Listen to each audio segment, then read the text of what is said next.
31,623 गाँव तक पहुंच गई है।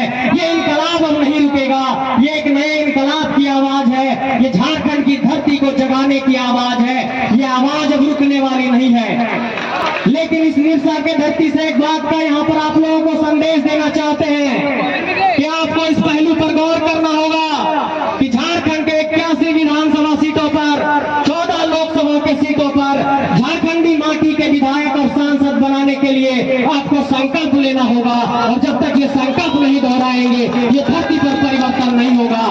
मेरे साथियों, आप सबसे ये कहना चाहते हैं कि अगर यही धनबाद की धरती पर गौर करते हैं तो यहाँ के सांसद झारखंडी माटी से नहीं है, बगल में हजारीबाग की धरती है, वहाँ के सांसद बक्सर से है। उसके बगल जाकर के चतरा में देखिए, वहाँ के सांसद भी झारखंडी माटी से नहीं है। चतरा के बगल में पलामू जाते हैं, वहाँ के सांसद भी झारखंडी माटी से नहीं है। पलामू से रांची आते हैं तो वहाँ के सांसद राजस्थान से हैं, और जाते हैं संथाल परगना के गोड्डा में तो वहाँ के सांसद आपको भागलपुर से नजर आते हैं। मैं ये सवाल पूछना चाहता हूँ कि क्या ये झारखंडी माटी हमारी इतनी कमजोर हो गई है कि अपना नेता नहीं पैदा कर सकती है? आपको अपना नेता पैदा करना पड़ेगा इसी धरती से, और आपको ये बात कहना पड़ेगा कि हाँ, हम नेतृत्व के लिए तैयार हैं। और एक बात और कहना चाहता कि पढ़ो और लड़ो, जब तक पढ़िएगा और लड़िएगा नहीं, यहाँ पर हमारा अतिक्रमण चलता रहेगा।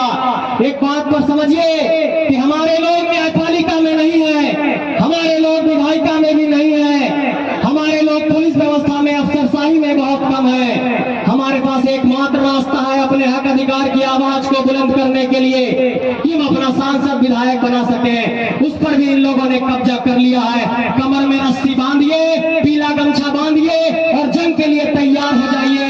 ये झारखंड के हरे गमछे का लाज बचाना है, और इस झारखंड के लाज को बचाने के लिए हम लोग की बात करते हैं, समाधान का रास्ता नहीं बता रहे हैं। आज इस मंच से इस बात का ऐलान कर रहे हैं, राजनीतिक सत्ता में बैठे लोग, रांची में बैठे लोग, इस बात को सुनिए कि झारखंड में खतियान आधारित स्थानीय नीति कैसे लागू होगा। लोग कहते हैं कि हम लोग 1932 पर रिजिड हो गए हैं, हम लोग चाहे वो 1908 का सर्वे हो, चाहे 1932 का सर्वे हो, चाहे 1956 का हो, चाहे 1964 का हो, चाहे जिला आधारित अंतिम सर्वे हो, वो स्थानीयता का आधार होगा।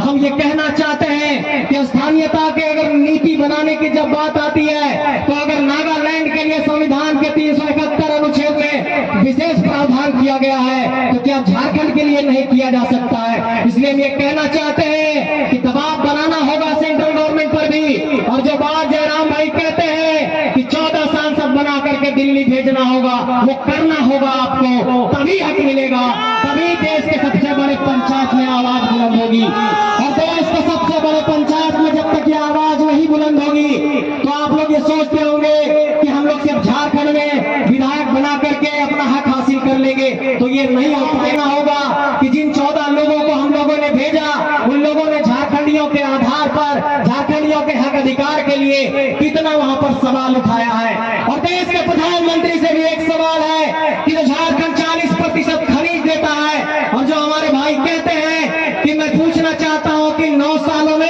क्या सेंट्रल गवर्नमेंट ने झारखंड के ऊपर कोई एक कैबिनेट बैठाई? क्या झारखंड के ऊपर कोई चर्चा किया कि झारखंड के लोगों को हक अधिकार मिलना चाहिए? इसका मतलब ये लोग हमारे खनिज संपदा का सिर्फ दोहन कर रहे हैं और हमारे जमीनों को ले रहे हैं, और नौकरी के देने के नाम पर, हक देने के नाम पर ये लोग पिछले दरवाजे से हमारा हक मारते हैं। इसलिए आप सबों से ये कहना चाहते हैं कि इस आवाज को नहीं दबने दीजिए। ये झारखंड में 23 सालों के बाद एक आवाज उठी है, और यहाँ पर कई मुखिया जिला परिषद पहुंचे होंगे, कई पंचायत समिति के सदस्य पहुंचे होंगे। लोग कहते हैं कि कैसे बनाएंगे 81 विधायक और 14 सांसद। हम ये कहना चाहते हैं कि झारखंड के 264 प्रखंडों में, झारखंड के आप देखिए तमाम पंचायतों में जो 4235 पंचायत, 4345 पंचायत